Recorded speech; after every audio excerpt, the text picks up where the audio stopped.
What's up, guys? It's your boy MP13 coming at you with another video. We're gonna talk about Avengers Infinity War. This had to be one of the greatest movies I ever seen. Definitely the best Marvel movie or superhero movie of all time. And records will show because it broke records. It was $630 million. It's the biggest global opening in history of film. 380 global, 250 domestic. I mean, that is some killer numbers. I went to see it last night myself, Saturday, midnight showing. Oh, so tired, but well, was it so worth it?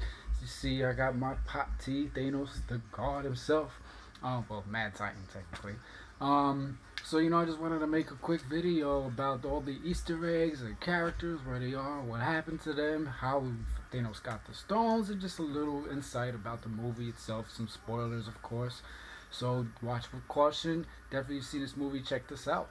So I'm gonna get right to it. About the planets that were in the movie, we had the planet of Earth, of course, Nowhere, Vormir, Titan. Don't know if I'm saying these right though, but Zen, Wabari, that's where Gamora was technically abducted by Thanos, and also Nidavellir. Probably didn't say that right either. That's the dwarf planet, which the man from Peter from Game of Thrones was in. That was pretty cool. And that's also where Thor forged his new hammer.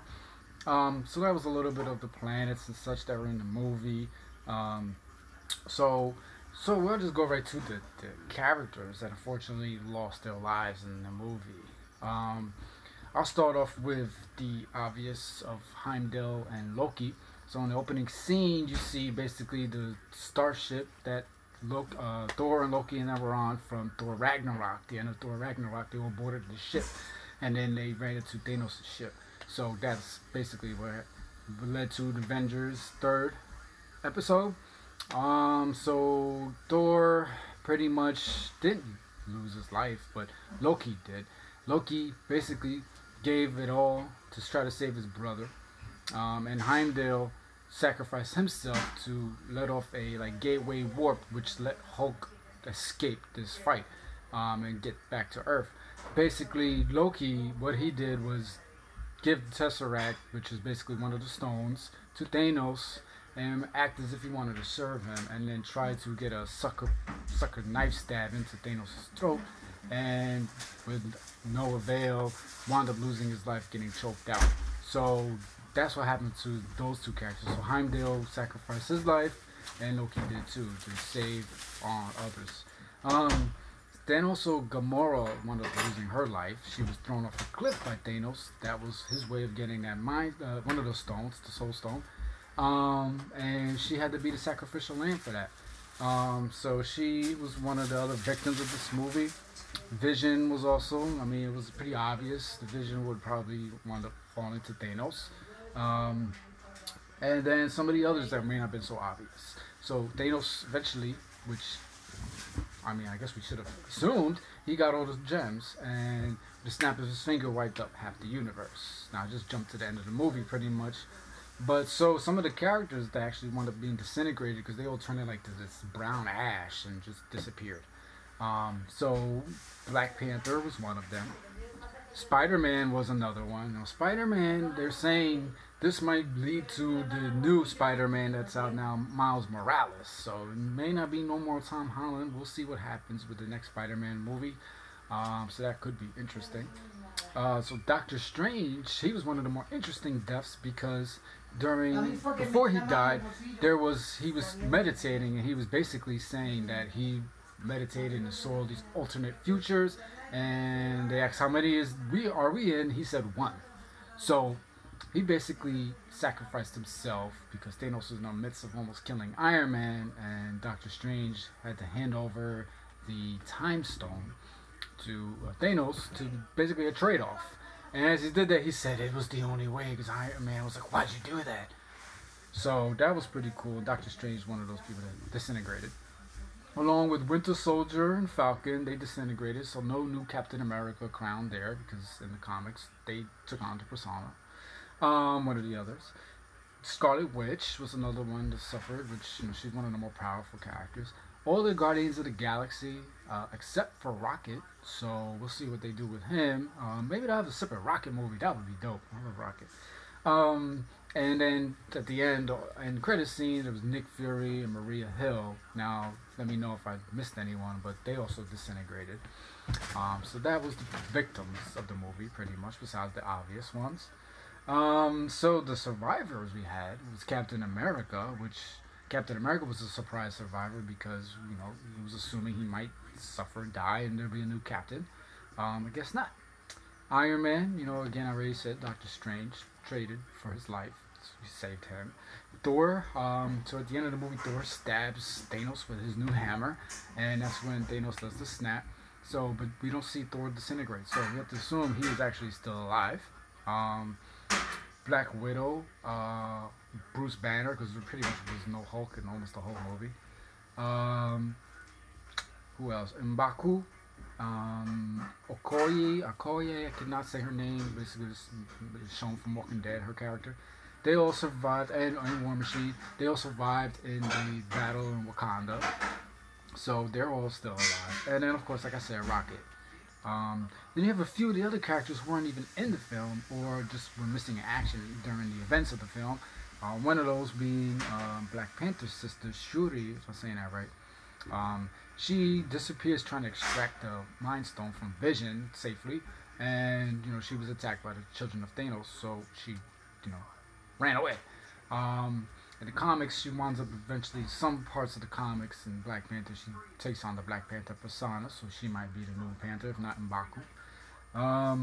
Pepper Potts was in the movie, but in Iron Man 3 she gained power, so she might actually be of some significance. We'll see, what happens with her. Hawkeye, he was a stay-at-home dad, and he wasn't even in the film. I think they mentioned him, if I'm correct. They also got Ant-Man and Wasp.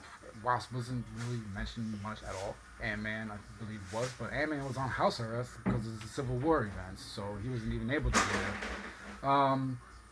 And of course, the Collector, Thanos left him alive. There was one of the monks from Doctor Strange story. He's still alive. And Valkyrie, missing in action. She boarded the ship with Thor. You didn't see her in the shambles that Thor left that ship in the beginning of the movie. So we can only assume she might still be alive because she was not even mentioned. So those are pretty much some of the characters that are either dead or surviving or missing. That might be in the next movie and might be resurrected, regenerated, whatever. So that should be interesting to see what happens with that.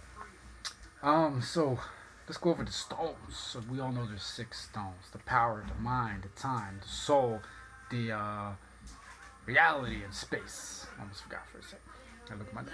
So, like I said, in the beginning of the movie, Thanos already has the gauntlet and one of the stones, the Power Stone.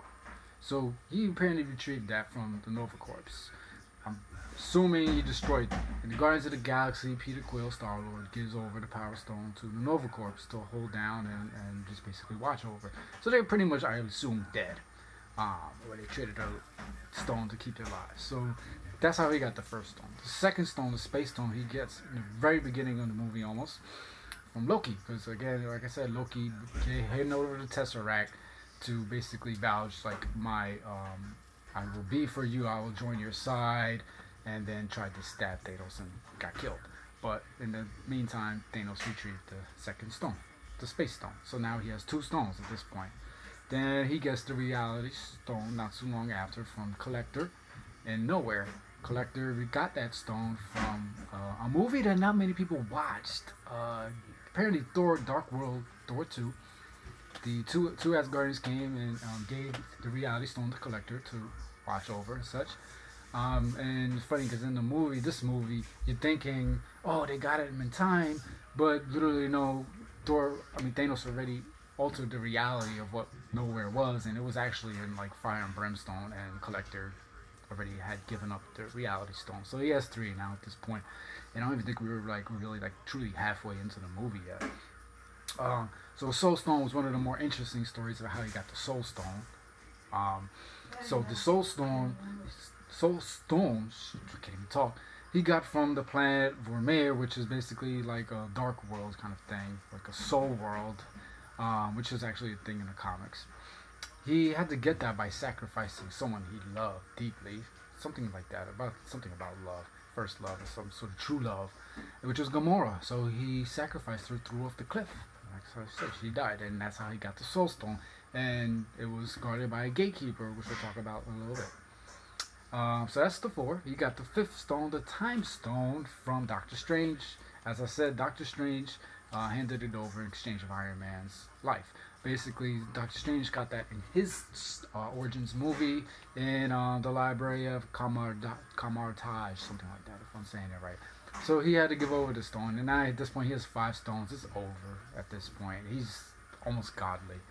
And he does eventually also get the Mind Stone from Vision's head. Now the Mind Stone, it's a lot to go over, but it was transferred. It was all over the place. Apparently Thanos gave it to Loki. In the beginnings, not of the movie, but in the beginnings of all these series, Loki had an Inspector. They got Loki's Spectre. They broke it open. They got the Mind Stone, retrieved it from the Spectre. They used it to create Ultron. And then eventually they used it to create Vision to try to destroy Ultron. So this stone has been all over the place. But Thanos literally just ripped it right out of Vision's head. So that's how Vision died. So he did get the 6 stones and snapped the fingers. So if you didn't see the movie, sorry, I just told you everything. But, you know, again, didn't know if he would have all the stones at the end of the movie. But, you know, it's very late in the movie. So that was pretty cool, pretty true to the comics for all that. I just want to go over some of the Easter eggs. Apparently there was a lot of them. I only really found a few. Apparently there was over like 30 Easter eggs, which is basically like little hints to other things or secrets or odes to the comic book. So there was a few of those. One of the honorable mention ones I'll mention was in Nowhere, apparently, and the Collector's Collection. There was a Blue Man, which apparently has something to do with Arrested Development, which is a TV series, which is also partially, if not all, directed by the Russo brothers, who also helped direct this movie, or if not directed this movie. I really look at all that. I never watched Arrested Development, but apparently there was like a Blue Man-ish kind of like joke about the Blue Man Group. So he was in one of the cases in the movie. It was a little Easter egg, I guess, whatever. The one I haven't really mentioned, I pretty much found myself and saw was Captain America. He had a couple. First off, his suit. His suit is a very dark suit. If you notice, it's like a dark stars and stripes. That has to do with the nomad persona he gets in the comic books. He basically becomes nomad because he lost his pride, and American pride pretty much disillusioned America because of the Civil War fallout. He had to basically go into hiding in a sense, which is why he comes with this long hair and this beard now and looking like Solid Snake from Metal Gear Solid. It was pretty cool though. They did really good job at hinting to more knowledgeable fans about the nomad persona. Also, if you look closely under his war scars and battle markings on his suit he has, if you look closely into the rippings, you can see the scales. Scales basically representing the classic Captain America scaled armor suit. So either he's wearing it underneath, or this is just a little Easter egg to people to be like, oh, what happened to the other suit? Or we're not to show that suit. So that was another cool little thing that they had in the movie about Captain America. So again, you know, there's little hints and things that you need to sometimes pay attention to in the movies. So when Thanos got his gauntlet and most of the stones, some of those attacks may have been familiar to some of the fans. When Mantis was torn apart, it was like into little layers of ribbons. That was actually in one of the attacks he did in the comic book. So that was pretty cool and true to that. He also turned Drax into like bricks, like rocks or something when he tried to attack him. So that was cool. Mantis was still kind of alive though, which was kind of weird, but nonetheless. So that was a cool little ode to the comics. One of my favorite ones was the Thor hammer. So Thor, you know, forged the hammer in the planet of the dwarfs, being in I forgot what they call it, the star system or whatever. It's basically a giant star of light beams through this round circular thing to forge a special kind of weapon, the Stormbreaker, and literally just star energies beaming through Thor, so he's the only one who could really handle that. And they're called the Stormbreaker, which a lot of the hardcore fans will know is the hammer that's held by Beta Ray Bill, which is an alien creature in the comics basically, who battles Thor and earns the respect and rights to have Thor's powers and outfit and such, and that was his weapon of choice. I noticed when I saw the two pieces of metal side to side, and when Groot chopped his arm off to use for a handle, it looked just like that hammer. So that was pretty dope. You know, they basically just mentioned Beta Ray Bill completely without saying the name. That was awesome. Ode to the comics. Then we have an Ebony Maw and Doctor Strange scene where Doctor Strange was floating midair and had all these little like ice spikes at his body. That was a scene in the comic books. That was a scene in the comic books that they used in this movie. So that was pretty dope also. No ode to the comics. Bucky being called the White Wolf. Now, they had Bucky being called the White Wolf in Black Panther. Kinda. I think I don't really remember. I gotta watch it again. But White Wolf is a character in the Black Panther comic series. It's basically a Caucasian that was abandoned in Wakanda, who actually becomes T'Challa's like adopted white brother. So who knows? He might actually be the White Wolf in the next movies. That was pretty interesting. But again, he disintegrated, so we don't know what's gonna happen with Bucky. You know, Bucky could have been Cap, could have been White Wolf, who knows? So that was another cool mention, another ode to the comic guys here. Doctor Strange is Sanctorium. That was something else that was in the comic book series. So basically, when Bruce Banner got Gateway warped back to Earth, he crashes through Doctor Strange's place, and in one of the comics in the series, it was actually Silver Surfer who crashed through his roof. So that was like a little scene to the fans that know the comic series. Like, oh, a little Easter egg there. That was cool. What else we got here? Oh, Spidey, he had a couple. His Iron Spider suit. I wouldn't really call that an Easter egg because it was like obvious that if you know anything about comics or Spider-Man stuff, he does get that suit. When he web slung onto the spaceship, he couldn't breathe anymore, needed oxygen, so Iron Man gave him a suit, bought the Spidey suit that had the legs and everything. That was awesome. He was badass in that suit.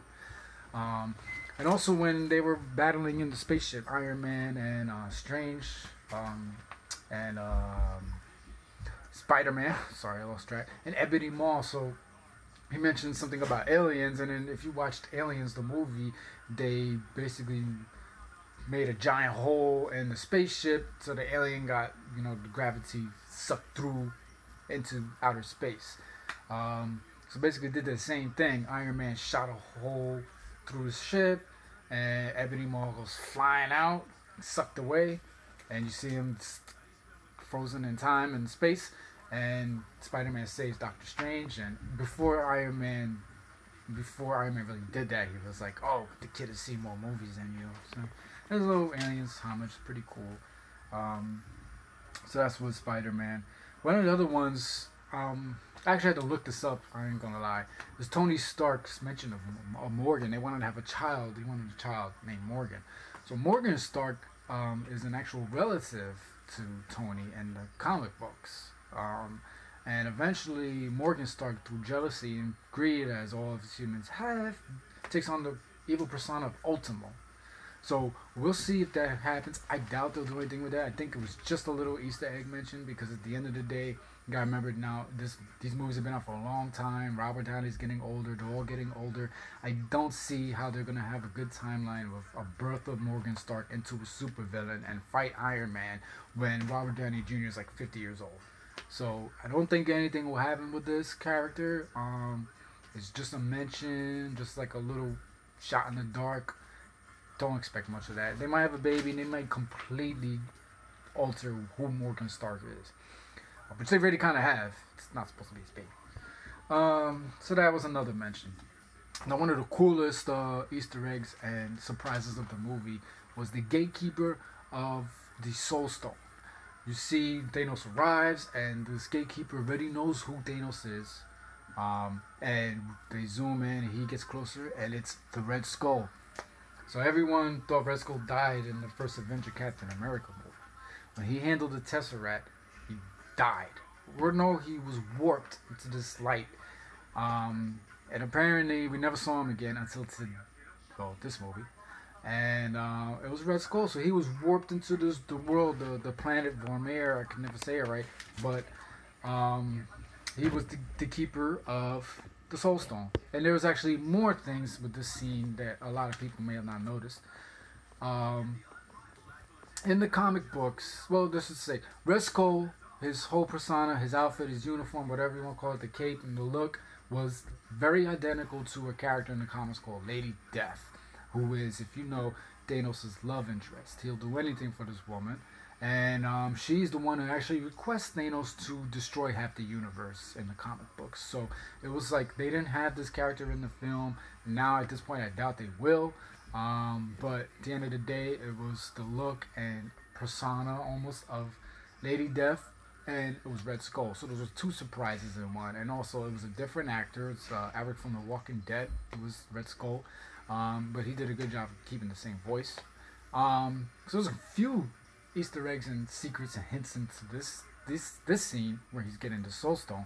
Not only that, there was a slight mention of Thanos' father, Alar. If it's not, let me see. I have it in my notes. Alar's. Yeah, I'm sorry, forgot. So that's Thanos' father, and they did mention him. So, the Thanos background story basically, his mother also, Sui's son, didn't want him, wanted him killed pretty much at birth because he looked weird, different than others. Because the people on this planet, a lot of them are human looking at least.